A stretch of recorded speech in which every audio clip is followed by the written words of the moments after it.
Hi and welcome back to another quick guide today. I'll teach you how to unblock games on Steam. If a game is blocked or hidden on Steam, it may not appear in your library or store.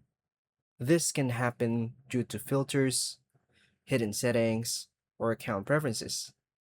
And this guide will show you how to unblock or unhide games on your Steam account using your PC.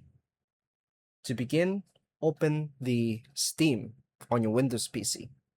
Then log in to your account, click the Library tab, then click on View, look for the hidden category on the options appear. Click Hidden to view hidden games. Find the game you want to unblock, right-click the game, choose Manage, click Remove from Hidden. Click your profile in the top right, and click the Store Preferences.